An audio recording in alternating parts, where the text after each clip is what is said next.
حضرت امام حسین رضی اللہ تعالیٰ عنہ جب مقام ہاجر پر پہنچے تو اہل کوفہ کے نام ایک خط لکھا، ایک خط لکھ کر نہ قیس بن مسربت کے ہاتھ روانہ کیا۔ Thanks for watching. Don't forget to like, comment, share and subscribe to Maulana Habibullah Rouhani Official. ادھر سے عبداللہ بن جعفر رضی اللہ تعالیٰ عنہ کی خط واپسی کا مشورہ، آپ میرا خط پڑھتے ہی مکہ کی طرف واپسی لوٹ آئیں، کہ عبداللہ بن جعفر رضی اللہ تعالیٰ عنہ نے بھی حضرت امام حسین رضی اللہ تعالیٰ عنہ کو خط لکھا ہے، آپ میرے خط پڑھتے ہی مکہ کی طرف واپس لوٹ کر آ جائیں، کوفے کی طرف مت جائیں۔ نہ میں آپ کا خیر خواہانہ عرض کرتا ہوں،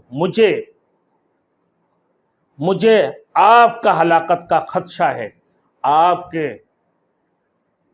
کے سب اہل بیت اور اصحاب کو اگر ختم کر دیا جائے، اور اگر خدا نہ خواستہ آپ آج ہلاک ہو گئے تو زمین کا نور بجھ جائیں گے۔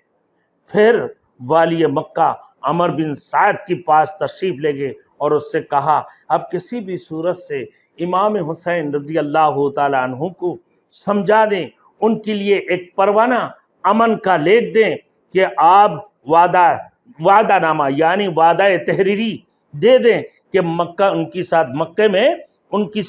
مکرمہ میں ان کی ساتھ نہ اچھا سلوک کیا جائے گا۔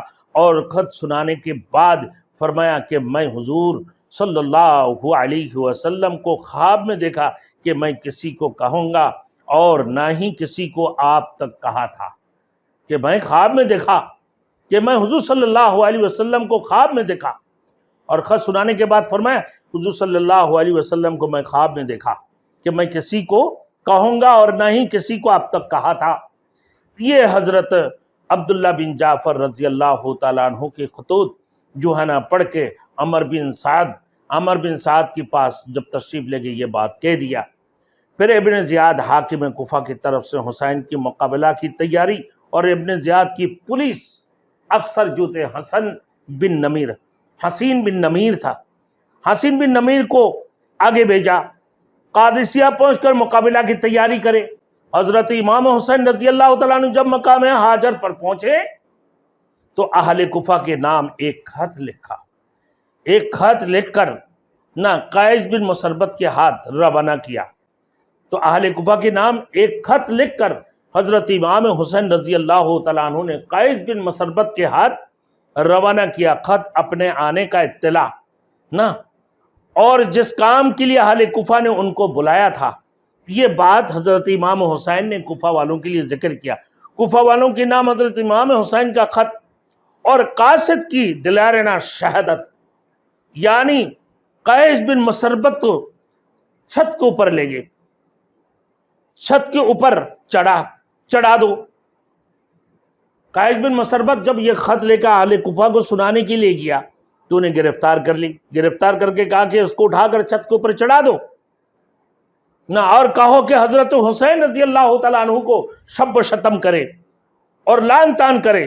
پھر قیس بن مسربت چھت کے اوپر جا کر نحمدہ و نصلی علیہ شروع کر دی۔ اللہ کی حمد و ثنا بیان کرنے کے بعد حضرت حسین بن علی رضی اللہ تعالیٰ عنہ کی بیٹی، جو حضرت امام حسین حضرت علی رضی اللہ تعالیٰ عنہ کا بیٹا ہے، حضرت فاطمہ الزہرا رضی اللہ تعالیٰ عنہا کا لقت جگر ہے، حضرت حسن کا بھائی ہے، حضرت جعفر کا بھتیجا ہے، سید الشہداء حضرت حمزہ رضی اللہ تعالیٰ عنہ کا بھتیجا ہے، رسول مقبول صلی اللہ علیہ وسلم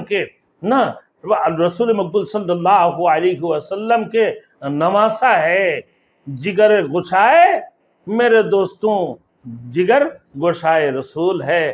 حضرت امام حسین رضی اللہ تعالیٰ عنہ یہ کہنا شروع کر دیا، وہ مقام ہاجر تک پہنچ چکا ہے، تم ان کی استقبال کرو۔ یہ جب کہہ دیا چھت کے اوپر کھڑے ہو کر، کیونکہ اس نے کہا کہ تم ان کو شب و شتم کرو، انہیں گالی جگر ہے، علی رضی اللہ تعالیٰ عنہ کا بیٹا ہے، حضرت جعفر طیار کا بھتیجا ہے، اور حضرت سید الشہداء حضرت حمزہ رضی اللہ تعالیٰ عنہ کا بھتیجا ہے۔ یہ کہہ کر اعلان عام کر دی کہ وہ مقام ہاجر تک آ کر پہنچ چکے ہیں، لہٰذا تم ان کی استقبال کی تیاری کر لو۔ یہ کس نے کہا؟ یہ کس نے کہا؟